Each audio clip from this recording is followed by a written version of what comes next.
নমস্কাৰ শ্ৰদ্ধা ছাৰ বাইদেউসকল আপোনালোক সকলোকে মই মোৰ ইউটিউব চেনেল নলিনীকান্ত ডেকালৈ স্বাগতম জনাইছোঁ। ছাৰ বাইদেউসকল আমি সকলোৱে জানো চৰকাৰী কৰ্মচাৰীসকলৰ ছাৰ্ভিচ বুকৰ ব্যৱস্থা আছে। সেয়া শিক্ষকেই হওক, ইৰিগেশ্যনেই হওক, PWDয়ে হওক বা প্ৰতিটো ডিপাৰ্টমেণ্টৰ যিসকল ৰেগুলাৰ কৰ্মচাৰী সেই ৰেগুলাৰ কৰ্মচাৰীসকলৰ ছাৰ্ভিচ বুকৰ ব্যৱস্থা আছে আৰু বৰ্তমান আমাৰ SSA কণ্টেক্সুৱেল শিক্ষকসকলৰো ছাৰ্ভিচ বুকৰ ব্যৱস্থা কৰিছে। আৰু এই ছাৰ্ভিচ বুক সম্পৰ্কীয় এটি বিশেষ খবৰ ভাৰত চৰকাৰৰ শিক্ষা বিভাগৰ তৰফৰ পৰা আহিছে আৰু আপোনালোকক সেই কথাটো ক'বৰ কাৰণে চেষ্টা কৰিম। ছাৰ বাইদেউসকল আমি সকলোৱে জানো ছাৰ্ভিচ বুক বুলি ক'লে এটা বহি য'ত নেকি আমাৰ চাকৰিৰ সমস্ত খতিয়ান তাত লিপিবদ্ধ থাকে। আপুনি জইনিং কৰা ডেটৰ পৰা আপোনাৰ আধাৰ, পান, তাৰপিছত এপইণ্টমেণ্ট লেটাৰ, আপোনাৰ সমস্ত ডকুমেণ্ট, তাৰপিছত প্ৰথম কেতিয়া দৰমহা পাইছিল, তাৰপিছত কিমান দৰমহা বাঢ়িছে পাইছে, ছুটি বা কিবা কাৰণত আপোনাৰ যদি শাস্তিমূলক ব্যৱস্থা গ্ৰহণ কৰা হৈছে সকলোবিলাক ক'ত লিপিবদ্ধ হৈ থাকে, ছাৰ্ভিচ বুকত লিপিবদ্ধ হৈ থাকে। নামে দিয়া হৈছে ছাৰ্ভিচ বুক, অৰ্থাৎ আপোনাৰ চাকৰি জীৱনৰ সেইটো এখন কিতাপ।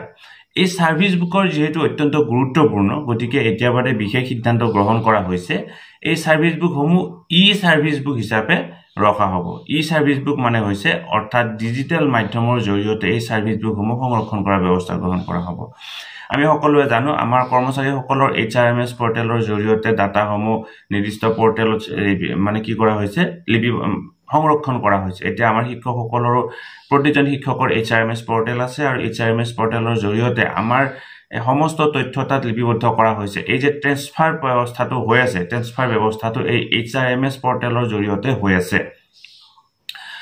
ডাটাবিলাক তাত সংৰক্ষণ হৈ আছে আৰু তাৰ জৰিয়তে পৰৱৰ্তী কথাখিনি হৈ আছে।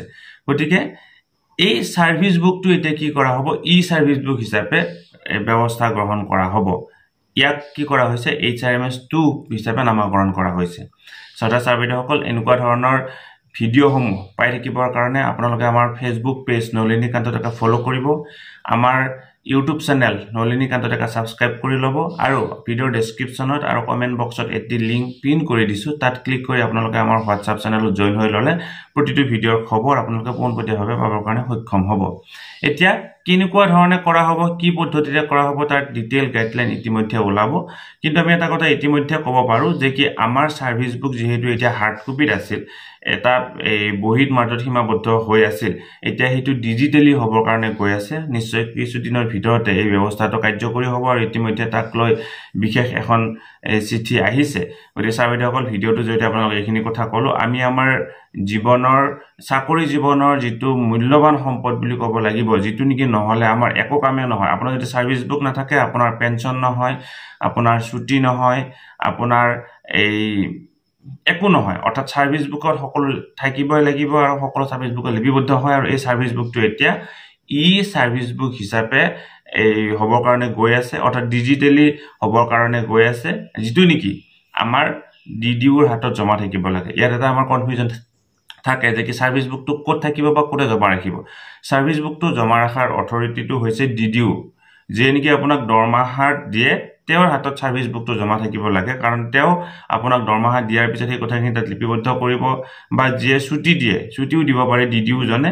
গতিকে এই ছুটি দিয়াৰ ব্যক্তিজনৰ হাতত ছাৰ্ভিচ বুকটো থাকিব লাগে। নিশ্চয় কম দিনৰ ভিতৰতে ইয়াক লৈ অতি ডিটেইল গাইডলাইন ওলাব আৰু কেনেকুৱা ধৰণে ইয়াক ডিজিটেলি কৰা হ'ব তাক লৈ নিশ্চয় এই ডিটেইল গাইডলাইন ওলাব। আপোনালোকক আমি পৰৱৰ্তী সময়ত এই কথাখিনি জনাবৰ কাৰণে চেষ্টা কৰিম। ধন্যবাদ। শ্ৰদ্ধা ছাৰ বাইদেউসকল, নলিনীকান্ত ডেকা নামৰ ইউটিউব চেনেলটো হৈছে এটি শিক্ষামূলক ইউটিউব চেনেল। এই চেনেলটোৰ জৰিয়তে আমি শিক্ষক, ছাত্ৰ ছাত্ৰী, অভিভাৱক আৰু বিদ্যালয়ৰ কাৰণে উপযোগী কিছু ভিডিঅ' প্ৰস্তুত কৰিবৰ কাৰণে চেষ্টা কৰোঁ। আপুনি যদি আজি পোনপ্ৰথমবাৰৰ কাৰণে এই চেনেলটো চাইছে, অনুগ্ৰহ কৰি চেনেলটো ছাবস্ক্ৰাইব কৰিব আৰু অল নটিফিকেশ্যন প্ৰেছ কৰি থ'ব।